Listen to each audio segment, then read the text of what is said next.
प्यारी बहनों, 3 मौकों पर अपने शौहर का साथ मत देना। इन 3 जगहों पर अपने शौहर की नाफरमानी जरूर करना, वरना याद रखना तुम तबाह और बर्बाद हो जाओगी।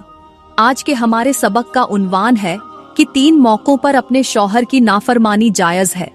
प्यारी बहनों, जिस औरत ने इन 3 मौकों पर अपने शौहर का साथ दे दिया, या उसकी बात मानी या फरमाबरदारी की, वह तो यूं समझे कि उसने खुद अपने हाथों से अपनी किस्मत में तबाही लिख दी है। इन 3 मौकों पर अपने शौहर का साथ देने वाली औरत कभी भी सुकून की सांस नहीं ले सकती। ऐसे घर से बरकत उठा ली जाती है और यहाँ सिर्फ परेशानियां ही जन्म लेती हैं।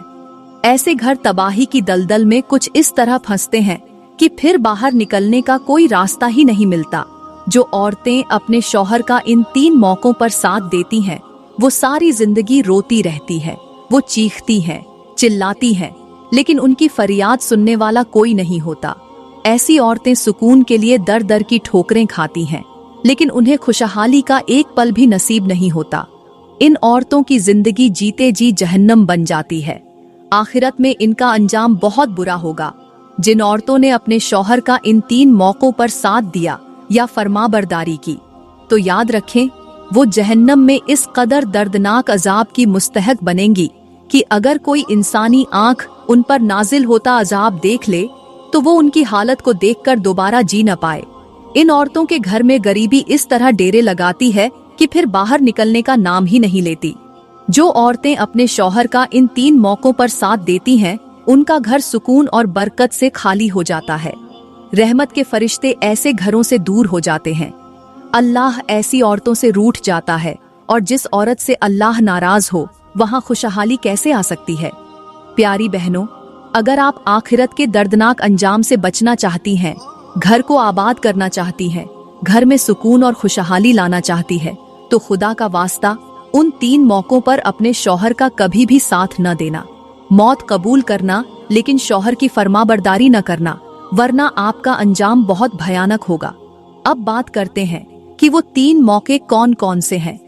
ये सब कुछ बताने से पहले मैं आपको एक दिल दहला देने वाली कहानी सुनाती हूँ। उन 3 मौकों की शुरुआत एक ऐसी कहानी से करना चाहती हूँ जो हजरत ईसा अलैहिस्सलाम के जमाने की है। वो कहानी कुछ यूं है कि हजरत ईसा अलैहिस्सलाम के दौर में एक औरत थी जिसका शौहर फौत हो चुका था। उसकी जिंदगी का मामूल कुछ अजीब सा था। वो रोजाना सुबह सवेरे अपने घर से निकलती और करीब के कब्रिस्तान जाकर एक कब्र पर 3 छतर मारती। छतर मारकर वो खामोशी से वापस अपने घर आ जाती। ये काम वो सिर्फ सुबह ही नहीं, बल्कि शाम के वक्त भी करती थी। शाम को भी वो उसी कब्र पर जाकर 3 छतर मारती और फिर घर लौट आती। ये सब वो बिना किसी वक्फे के रोजाना करती थी, जैसे ये उसकी जिंदगी का एक अहम हिस्सा बन चुका हो। बस्ती के लोग उसे कब्रिस्तान की तरफ आते जाते देखते थे, लेकिन लोग यही समझते थे कि यह औरत अपने शौहर की कब्र पर मगफिरत की दुआ मांगने जाती है। लेकिन इसके इस अमल की हकीकत किसी को मालूम नहीं थी, और न ही किसी ने यह जानने की कोशिश की कि वो रोजाना यह सब क्यों करती है। वक्त गुजरता रहा और वो औरत अपने मामूल के मुताबिक रोजाना सुबह शाम कब्रिस्तान जाकर उसी कब्र पर जूते मारने का काम करती रही। यह अमल घटिया और नाकाबिले फहम था, लेकिन उसने पूरे 10 साल तक लगातार यह काम किया। गांव के किसी शख्स ने भी उसके इस अमल की हकीकत जानने की कोशिश न की, और वो औरत भी किसी को कुछ बताए बिना अपना यह काम जारी रखे हुए थी। एक दिन अल्लाह का करना ऐसा हुआ कि गर्मी अपने उरूज पर थी। सूरज की तेज धूप से जमीन तप रही थी और रेत इतनी गर्म थी कि पांव जल रहे थे। उस दिन भी वो औरत अपने मामूल के मुताबिक घर से निकली, जूते हाथ में उठाए और उन्हें चादर के नीचे छुपाकर कब्रिस्तान की तरफ रवाना हुई। कब्रिस्तान में दाखिल होते ही वो सीधी उस खास कब्र की तरफ गई। जैसे ही उसने मामूल के मुताबिक कब्र पर 3 जूते मारे, तो अचानक कब्र के अंदर से एक दिल दहला देने वाली रोने की आवाज आई, मुझे बचाओ, मैं बहुत बड़े अजाब में मुब्तला हूँ।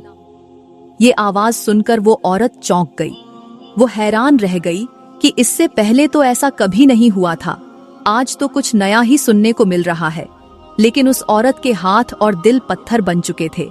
वो कुछ देर ठिठकी, फिर खामोशी से पीछे हट गई। दूसरी तरफ अल्लाह की हिकमत से उसी वक्त हजरत ईसा अलैहिस्सलाम का उसी कब्रिस्तान से गुजर हुआ जिस कब्रिस्तान में खड़ी औरत एक कब्र पर जूते मार रही थी। हजरत ईसा अलैहिस्सलाम अल्लाह के बरगुज़ीदा नबी थे, जिन्हें मरे हुए को जिंदा करने, बीमारों को शिफा देने और नाबीनाओं को बीना बनाने का मौजिज़ा अता किया गया था। हजरत ईसा अलैहिस्सलाम एक तवील सफर पर थे और थकान की शिद्दत महसूस कर रहे थे। जब आप कब्रिस्तान के करीब पहुंचे तो आपने सोचा, क्यों ना इस कब्रिस्तान के दरख्त के नीचे थोड़ी देर आराम कर लूं, फिर अपनी मंजिल की तरफ रवाना हो जाऊंगा। ये सोचकर आप एक दरख्त के साए में जाकर बैठ गए। कब्रिस्तान के सन्नाटे और उस औरत के पुरअसरार अमल ने फजा को अजीब सा बना दिया था। इतने में हजरत ईसा अलैहिस्सलाम की नजर उस औरत पर पड़ी जो कब्रिस्तान के अंदर एक कब्र के पास खड़ी थी। आपने देखा कि वो औरत मामूल के मुताबिक उस कब्र पर 3 जूते मार रही थी। ये मंजर देखकर हजरत ईसा अलैहिस्सलाम हैरत में पड़ गए। आप सोचने लगे कि ये कैसे मुमकिन है कि कोई औरत किसी की कब्र पर जूते मारे और उसे जरा भी रहम न आए। हजरत ईसा अलैहिस्सलाम कुछ देर वहीं खड़े रहे, उसके अमल को गौर से देखते रहे। आपके दिल में अजीब से ख्यालात आ रहे थे। ये कैसी बेहिसी है? क्या इसे एहसास नहीं कि मरने वालों के साथ इस तरह का सुलूक नहीं किया जाता? ये कैसा इंसान है जो अपनी इंसानियत को भूल चुका है? हजरत ईसा अलैहिस्सलाम के कदम खुद ब खुद उस औरत की तरफ बढ़ने लगे। आपके दिल में उस औरत के इस अमल की हकीकत जानने की ख्वाहिश पैदा हुई। आप उसके करीब गए और नरमी से आवाज दी, ऐ औरत, ये तुम क्या कर रही हो? तुम्हें एहसास नहीं कि ये कब्र किसी की आखिरी आरामगाह है? तुम इसके साथ ऐसा क्यों कर रही हो? वो औरत ये सवाल सुनकर एक लम्हे के लिए चौंकी, लेकिन फिर उसने अपने हाथ रोकने के बजाय और ज्यादा मजबूती से जूते मारने शुरू कर दिए। हजरत ईसा अलैहिस्सलाम ये मंजर देखकर दिल ही दिल में दुआ करने लगे, या अल्लाह, इस अमल की हकीकत को मेरे सामने जाहिर कर ताकि मैं समझ सकूं कि इसके पीछे क्या राज है। हजरत ईसा अलैहिस्सलाम के ये अल्फाज दिल से निकले ही थे कि कब्र के अंदर से दोबारा रोने की आवाज गूंजी, जो इस दफा और ज्यादा बुलंद और दिल दहला देने वाली थी। मुझे बचाओ, मैं बहुत बड़े अजाब में मुब्तला हूँ। हजरत ईसा अलैहिस्सलाम ने जोरदार आवाज में कहा, ऐ औरत, आखिर ये बताओ कि तुम क्यों इस कब्र पर जूते मार रही हो? आखिर ये कब्र किसकी है और इसके अंदर पड़े शख्स ने ऐसा कौन सा गुनाह किया है जिसकी वजह से तुम उसे इतनी बड़ी सजा दे रही हो? कब्र के अंदर से इस शख्स की चीखें सुनाई दे रही हैं और वो अजाब में मुब्तला है। तुम्हें क्या वजह है कि तुम्हारा दिल उसके लिए नरम नहीं हो रहा? औरत ने कुछ लम्हों के लिए सर झुका लिया, लेकिन फिर अपनी आवाज को मजबूत करते हुए कहा, ये कब्र मेरे शौहर की है। यह वो शख्स था जिससे मैं बेहद मोहब्बत करती थी। इसके साथ मेरा ताल्लुक बहुत गहरा था और मैं इसे अपनी जिंदगी से बढ़कर चाहती थी। हजरत ईसा अलैहिस्सलाम ने हैरत से पूछा, फिर जिससे मोहब्बत की जाए उसके मरने के बाद उसके साथ ऐसा सुलूक किया जाता है? क्या मोहब्बत का ये मतलब है कि उसकी कब्र पर जूते मारे जाएं और उसे मजीद अजाब में मुब्तला किया जाए? औरत ने गहरी सांस लेते हुए कहा, हजरत, ये वो मोहब्बत थी जिसने मुझे धोखे में रखा। ये शख्स मेरी मोहब्बत का दावा करता था, लेकिन इसने मेरी जिंदगी में ऐसे गुनाह किए जिन्होंने मुझे भी बर्बाद कर दिया और शायद अब ये खुद भी अजाब में मुब्तला है। इसके तमाम गुनाहों ने इसकी मोहब्बत पर पानी फेर दिया और मेरे अंदर मोहब्बत की जगह नफरत पैदा हो गई। हजरत ईसा अलैहिस्सलाम ने संजीदगी से कहा, अल्लाह हर गुनाह को माफ करने वाला है, लेकिन उसके बंदों के साथ ज्यादती करने वालों के लिए जमीन भी तंग हो जाती है। जो कुछ तुम कह रही हो, मैं उसके पीछे की हकीकत जानना चाहता हूँ। तुम अपनी बात पूरी करो ताकि हक जाहिर हो। औरत ने आह भरते हुए कहा, हजरत, मैंने अपनी जिंदगी में 3 ऐसे मौकों पर अपने शौहर का साथ दिया जब मुझे उस वक्त इसका साथ नहीं देना चाहिए था। ये वो 3 मौके थे जहां मेरा ज़मीर मुझे रोकता रहा, लेकिन मैं ना चाहते हुए भी उसके साथ खड़ी हो गई। इन 3 मौकों पर शौहर को दिए गए मेरे साथ ने न सिर्फ मेरी जिंदगी को तबाह कर दिया, बल्कि मुझे दुनिया में रुस्वा करके रख दिया। औरत ने गहरी सांस लेते हुए कहा, हजरत, इन 3 मौकों के बाद मेरी जिंदगी जहन्नम बन गई। आज लोग मुझे नफरत भरी नजरों से देखते हैं। कोई मेरा हाल पूछना गवारा नहीं करता, कोई मेरे करीब आना पसंद नहीं करता। हर शख्स कहता है कि अल्लाह मुझ पर नाराज हो चुका है और अब मुझ पर अल्लाह का कहर बरसने वाला है। कुछ लोग तो यहाँ तक कहते हैं कि अगर वो मेरे करीब आए तो वो भी अल्लाह के अजाब में मुब्तिला हो जाएंगे। औरत ने दर्द भरी आवाज में कहा, मैं जिस रास्ते से गुजरती हूँ लोग वो रास्ता छोड़ देते हैं, इस कदर मुझसे मुनाफिर हो गए हैं। उसने गहरी सांस लेते हुए कहा, हजरत, कभी कभी मैं सोचती हूँ कि काश उन 3 मौकों पर मैंने अपने शौहर का साथ न दिया होता। अगर मैं उन लम्हों में खामोश रहती या अपने शौहर की नाफरमानी करती तो आज मेरी ये हालत न होती। आज लोग मुझे जलील न करते, मुझे हकारत से न देखते और ना ही मैं दुनिया में बेयारो मददगार रह जाती। हजरत ईसा अलैहिस्सलाम ने उसकी बातें सुनकर गहरी नजर से उसकी तरफ देखा और कहा, अल्लाह अपने बंदों के गुनाहों को माफ करने वाला है, लेकिन ये समझना जरूरी है कि उन 3 मौकों पर तुम्हारे शौहर ने क्या किया और क्यों किया। हजरत ईसा अलैहिस्सलाम ने सख्त लहजे में फरमाया, ऐ औरत, जल्दी बताओ वो 3 मौके कौन कौन से थे जिन पर तुमने अपने शौहर का साथ दिया जबकि तुम्हें उस वक्त उसका साथ नहीं देना चाहिए था। आखिर वो कौन से गुनाह थे जिन्होंने न सिर्फ तुम्हें दुनिया में जलील और रुस्वा किया बल्कि तुम्हारे शौहर की कब्र को जहन्नम के गड्ढों में से एक गड्ढा बना दिया। ऐसे गुनाह जिनकी वजह से आज उसकी कब्र से रोने की आवाजें आ रही हैं और वो अजाब में मुब्तिला है। औरत ने गहरी सांस लेते हुए कहा, हजरत, पहला मौका वो था जब मेरे शौहर ने मुझसे कहा कि मैं एक यतीम के हक पर खामोश रहूं। वो यतीम जो हमारे करीब रहता था और मेरे शौहर ने उसकी जमीन पर नाजायज कब्जा किया था। मैंने उस वक्त अपने शौहर को रोका, लेकिन उसने मुझे धमकाया और कहा कि अगर तुमने किसी को कुछ बताया तो मैं तुम्हें घर से निकाल दूंगा। मैं डर गई और खामोश हो गई। जब वो यतीम रोता हुआ मेरे पास आया तो मैंने शौहर का साथ देते हुए उस यतीम की कोई मदद न की और उसे दरवाजे से वापस भेज दिया। हजरत, वो यतीम अपनी जमीन के लिए लड़ता रहा, रोता रहा, चिखता रहा कि मुझसे मेरा हक न छीनो। हजरत, मैं उस वक्त खामोश रही, लेकिन उस वक्त की खामोशी ने मुझे आज तक चैन नहीं लेने दिया। मैं कभी सुख की सांस नहीं ले पाई। हजरत ईसा अलैहिस्सलाम ने संजीदगी से कहा, अरे यही तो वो मौका था जब तुम्हें शौहर की नाफरमानी करते हुए हक का साथ देना चाहिए था। उस वक्त शौहर की गई नाफरमानी तुम्हारे सवाब का जरिया बनती। औरत ने लर्जते हुए कहा, दूसरा मौका वो था जब मेरे शौहर ने मुझे मजबूर किया कि मैं अपनी सगी बहन को उसकी नफसानी ख्वाहिशात के लिए इस्तेमाल करूं। वो शख्स अपनी ख्वाहिशात के पीछे अंधा हो चुका था और मुझे हुक्म देता था कि मैं अपनी बहन को बहाने से घर बुलाकर अपनी बहन को शौहर के सामने ले आऊं और मेरा शौहर अपनी साली के साथ नफसानी ख्वाहिशात पूरी करे। हजरत, मेरा दिल ये सब करने को हरगिज कबूल नहीं करता था, लेकिन वो मुझे धमकाता था कि अगर मैंने उसका कहा न माना तो वो मुझे छोड़ देगा और मेरे बच्चों को भी मुझसे छीन लेगा। औरत ने अपनी लर्जती आवाज में कहा, मैंने अपनी बहन को धोखे से घर बुलाया। उसने कहा, तुमने मुझे किस इम्तिहान में डाल दिया है? मैंने जबरदस्ती उसे गुनाह पर आमादा किया। मेरा शौहर तो फौत हो गया, लेकिन आज वो बहन मेरी शक्ल तक देखना गवारा नहीं करती। मेरी बहन की नजरों की हिकारत और मेरे जमीर की मलामत ने मुझे कहीं का न छोड़ा। ये वाकया मेरी जिंदगी का सबसे बड़ा बोझ है जिसे मैं आज तक उठा रही हूँ। औरत ने लरजते हुए कहा, हजरत, मेरा शौहर जानता था कि साली बहन की तरह होती है। ये रिश्ता पाकीज़गी का है, लेकिन उसने अपनी नफसानी ख्वाहिशात के सामने हर हद को तोड़ दिया। उसे मालूम था कि ये गुनाह कितना बड़ा है, लेकिन वो अपनी ख्वाहिशात का गुलाम बन चुका था। आज वो गुनाह उसकी कब्र को जहन्नम के गढ़ों में से एक गढ़ा बना चुका है। उसकी कब्र की मिट्टी काले कोयले की तरह जल रही है। हजरत ईसा अलैहिस्सलाम ने उसकी बात सुनकर एक गहरी सांस ली और फरमाया, ये बहुत बड़ा गुनाह किया है तेरे शौहर ने।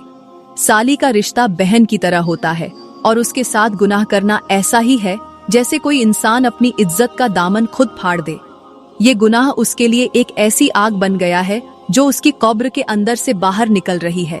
ये गुनाह ऐसा है जैसे कोई शख्स एक पाकीज़ा नदी में जहर घोल दे और फिर उस नदी का पानी सिर्फ उसके लिए नहीं बल्कि आने वाली नस्लों के लिए भी जहर बन जाए।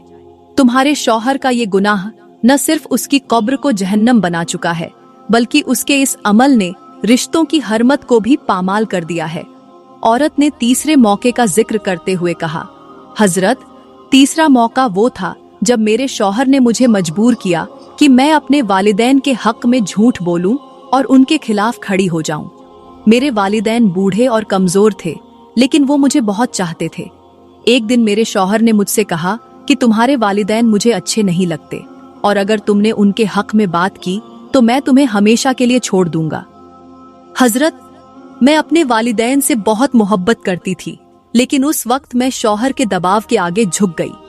जब मेरे गरीब वालिदैन ने मदद के लिए मेरी तरफ देखा तो मैंने उनकी तरफ से मुंह मोड़ लिया और अपने शौहर का साथ दिया। मेरे माँ बाप मेरे सामने रोते रहे, फरियादें करते रहे, लेकिन शौहर का साथ देते हुए मुझे जरा भी रहम नहीं आया। हजरत, मेरे वालिदैन मेरा आसरा थे, लेकिन मैंने उनका हक अदा नहीं किया। उनके साथ जो मेरे शौहर ने ज्यादती की उसकी गवाह मैं खुद हूँ, और आज मेरे माँ बाप की नाराजगी ने मेरे शौहर की कब्र के अंदर जहन्नम की आग भड़का दी है और मेरी जिंदगी अजाब बना दी है। हजरत ईसा अलैहिस्सलाम ने गहरे अफसोस के साथ फरमाया, ए नादान औरत, क्या तू नहीं जानती थी कि इन मौकों पर शौहर की नाफरमानी जायज है? ऐसी नाफरमानी पर अल्लाह ताला नाराज नहीं होता। फिर हजरत ईसा अलैहिस्सलाम कब्र के सिरहाने खड़े हुए और अल्लाह से दुआ की, 2 रकत नफल नमाज अदा की और उसके बाद फरमाया, ए मुर्दे, अल्लाह के हुक्म से जिंदा हो जा और कब्र से बाहर निकल आ। जैसे ही हजरत ईसा अलैहिस्सलाम के अल्फाज खत्म हुए, जमीन कांपने लगी और कब्र फट गई। अचानक कब्र के अंदर से एक मुर्दा कफन में लिपटा हुआ नमूदार हुआ। वो आहिस्ता आहिस्ता खड़ा हुआ और उसके साथ ही उसके कफन से मिट्टी झड़ने लगी। लेकिन जो मंजर सामने आया वो इंसानी अक्ल को दंग कर देने वाला था। मुर्दे के कानों से आग के शोले निकल रहे थे। हजरत ईसा अलैहिस्सलाम ने गहरी और बुलंद आवाज में उस मुर्दे से कहा, ए मुर्दे, ये बता कि तेरा ये हाल क्यों है? कौन सा गुनाह है जिसकी वजह से तू आज ये अजाब सह रहा है? अपनी हालत बयान कर ताकि लोग इबरत हासिल करें। मुर्दे ने कराहते हुए सर झुकाया और कांपती हुई आवाज में कहा, हजरत, ये मेरी नफसानी ख्वाहिशात की सजा है। मैं जानता था कि साली बहन की तरह होती है, लेकिन मैंने अपनी ख्वाहिशात के आगे सब कुछ भुला दिया। मैंने अपनी साली के साथ वो गुनाह किए जिनका तसव्वुर भी नहीं किया जा सकता। ये रिश्ता जो इज्जत और पाकीज़गी का था, मैंने उसे अपनी हवस की आग में जला दिया। आज मेरे ये कान और मुंह इसी गुनाह के गवाह हैं और ये शोले मेरे उन आमाल का अंजाम है जो मैंने दुनिया में किए। हजरत ईसा अलैहिस्सलाम ने सख्त लहजे में फरमाया, ऐ चीखने वाले शख्स, तू अपनी जुबान से बयान कर कि वो कौन से गुनाह हैं जिन्होंने तेरी कब्र को जहन्नम का गढ़ा बना दिया है। मुर्दा रोते हुए बोला, हजरत, मैंने बहुत गुनाह किए हैं, लेकिन 2 ऐसे गुनाह हैं जो मेरी कब्र के लिए अजाब का सबब बन गए हैं। पहला ये कि मैं लोगों का हक मारता था, जमीनों पर नाजायज कब्जे करता था, यतीमों और बेवाओं की जायदाद लूट लेता था, नाजायज माल जमा करके अपनी दुनिया को सजाता रहा, लेकिन आज वही माल मेरी कब्र के अंदर वबाल बन चुका है। मेरे करतूतों ने, मेरे इन गुनाहों ने मेरी बीवी की जिंदगी तबाह कर दी और आज वो रोज मेरी कब्र पर आकर जूते मारती है। उसके जूते मुझे ऐसे महसूस होते हैं जैसे अजाब के फरिश्ते आग के कोड़े बरसा रहे हों। खुदा के लिए हजरत, मेरी बीवी से कहें कि वो मुझे माफ कर दे और मेरी कब्र पर जूते न मारे। ये जूते मेरे अजाब को और ज्यादा बढ़ा देते हैं। हजरत ईसा अलैहिस्सलाम ने फरमाया, यही अंजाम होता है उन लोगों का जो दूसरों का हक मारते हैं और नाजायज माल जमा करते हैं। उनके गुनाह न सिर्फ दुनिया में जिल्लत का बाइस बनते हैं बल्कि आखिरत में अजाब की वजह भी बन जाते हैं। फिर हजरत ईसा अलैहिस्सलाम ने उस मुर्दे को हुक्म दिया, अल्लाह के हुक्म से दोबारा अपनी कब्र के अंदर चला जा और अपने आमाल का बदला बर्दाश्त कर। वो मुर्दा अल्लाह के हुक्म से दोबारा कब्र में चला गया और कब्र बंद हो गई। वहां मौजूद लोग ये मंजर देखकर कांप उठे और अल्लाह से अपने गुनाहों की माफी मांगने लगे, क्योंकि ये वाकया उनके लिए एक इबरत बन गया था। मेरी प्यारी बहनों, तुमने जान लिया होगा कि शौहर को 3 मौकों पर साथ देने वाली औरतों के साथ क्या होता है, और ये 3 बड़े गुनाह करने वाले लोगों का कब्र के अंदर अंजाम क्या होता है। मैं दुआ करती हूँ कि अल्लाह ताला हमें जल्द से जल्द इन 3 गुनाहों से तौबा करने की तौफीक अता फरमाए और हमें सीधी राह चलाए। आमीन।